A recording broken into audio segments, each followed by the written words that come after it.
everyone, it's Margaret here with 60 and Me. As we get older and thinking about our future, that maybe consider our third chapter, we think about, what should we be doing in the next 20, 30, 40 years to actually, make our lives meaningful, purposeful, and to leave a legacy that we want to leave. And one of our bloggers, Virginia Woolf, actually wrote an article about her getting a letter or writing a letter from her future self. And it intrigued me to think about this idea that, if we were to sort of put ourselves in the position of our future self and tell them or tell me, kind of what I can go through, what I've been through in those, remaining years, and how, it's just how it's added value and texture and richness to my life. It gives you sort of a clarity about how to actually live those years. And so I sort of played around with this idea, and it took me a little while to get my voice to articulate it properly, because I think all I'm saying is that sometimes you get a perspective from, at the end when the dots are all connected, than trying to piece the dots all together beforehand. And Steve Jobs actually was the person that used this analogy. He said, we never can figure out things until the dots all connect at the end, but you don't see. So for example, I worked all my life in book selling, communication, marketing, and community building. And when I was working at Microsoft, that was my job. I worked with our partner community. I worked with our sales community. And now I left the corporate world, and I'm now managing this community of women over 60 and me.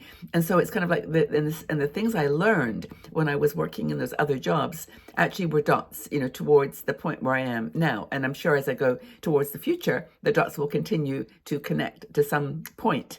So I thought about myself, well, how can we think about from a future perspective, and we start from the finish, how we want to be remembered? Did we stay true to our personal values? How do we do those last 30 years? And what would your future self say? What would your future me say? Now, excuse me, but I've got a very bad cold, and I just need to. Okay, so I think the letter from your future person, from future Margaret, would be something like this. And I've got some notes here because I just want to make sure I cover this to be helpful for you. So first of all, my future me would say, I want to thank you for your courage. I want to thank you for staying true to your beliefs, true to your values, and being resilient and putting love first. Something like that. That's how the letter would start. So I'm proud of you. You have navigated many challenges, right? You've been through many different things in your life.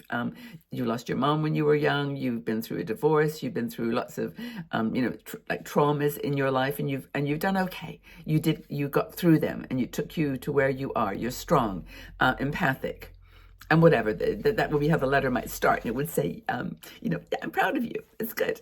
So what advice would I give you? This is my future me saying, what advice would I give you, Margaret, going forward now for the next, 20, 30 years, whatever you have in this beautiful planet? Here's some ideas. These are some things. This is coming from my future self. She would say, embrace every moment. The next 30 years are going to be filled with just as many adventures and challenges and ups and downs as the last 60, 70 years have been. So enjoy every precious moment. Cherish your loved ones. Cherish your family and your friends. Laugh. Enjoy life. See it for what it is. See how funny it is sometimes. Don't always get so serious. Be more stoic, because that stoicism helped you get through the next 30 years. Trust me, because she knows things I don't know yet. Don't let fear hold you back, would be the second thing that she would say. Don't be fearful. You've got some things you still want to do. I know you've got ideas, things you want to fulfill. Don't hold back. Just do it.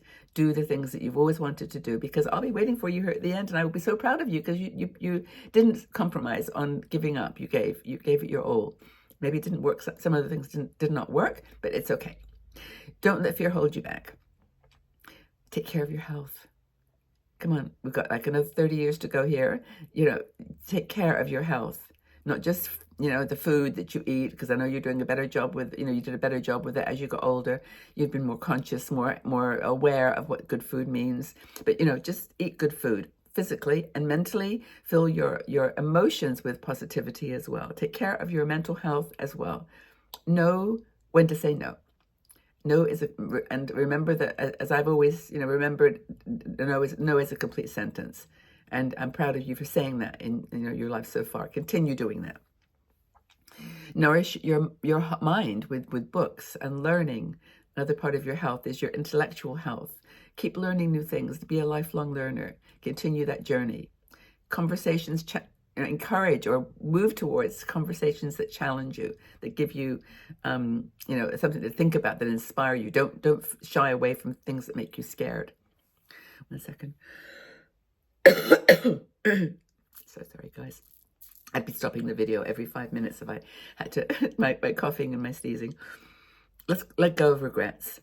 That's another piece of advice I would give you for the next 30 years. Let go of your regrets, things that you did that you don't want to talk about, or things that you feel guilty about, or shame about, whatever it is. Just let it go. Take the next 30 years to work that through and to enjoy a new life, a new place. Focus on the present. Stay focused on the present. My big advice from me, you're 30 years from now, Margaret 30 years from now. Stay connected. This is my next piece of advice to you, based on, from looking back from the future. Stay connected with your friends. Don't let them go. You know it's going to be challenging sometimes, because there are going to be times in this world that you're going to disagree with your friends. And it was a challenging time. Those last 30 years have been very challenging, and I've had to make decisions to whether to let go of some people, or whether to continue, whether to compromise, whether to whatever. But stay connected. Another thing that my future me might say is be kind to yourself. Just use the next 30 years to be kind. Give yourself the same kindness that you give to other people, and be gentle and positive with your own growth and your own ups and downs and your own mistakes. Just be gentle with yourself. Another thing that she might say is, just keep being a lifelong learner. Never stop learning. I've appreciated how you've done that so far in your life. You've made it a way of life. Continue doing that for the next 30 years. It will take you to great places. So, are you taking care of your body? Are you taking care of your mind? Taking care of your soul? And that's another thing, is the spiritual side of things too. Find the thing that makes you feel strong and in perspective of life in its finite nature. What are you going to do as you get to be closer to 90? So, I think there's some questions now that she might ask me, and these are questions that you could ask yourself. Maybe I should put these in the comment section underneath the video, because these are some questions that your 90-year-old self might ask you. Are you seizing and savoring every moment in your life right now? What brings you joy today? Are you eating good food? Are you taking care of your body? Are you taking care of your mental health?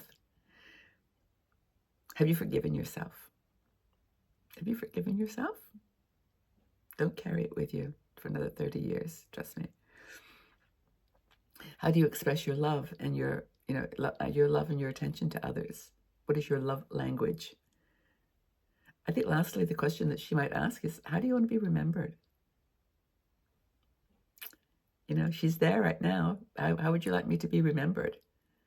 I think that's a very powerful set of questions. But I hope they found this useful. I actually, I'm still dwelling on it, because the whole idea of getting a message from my future self, reminding me of the things I need to do in the next 30 years to stay healthy and well and happy and balanced, it's a bit overwhelming. But I think it's all good fun, and it's maybe you can help me with what kinds of questions would your 90-year-old mom self give to you, ask you for answers to. Anyway, I look forward to the conversation. It'd be kind of fun if I did get a letter from my mom. Maybe that's another story that I could write, because my mom isn't here anymore. Well, yeah, another story, another time. Take good care, everybody. Sending you lots of love as always.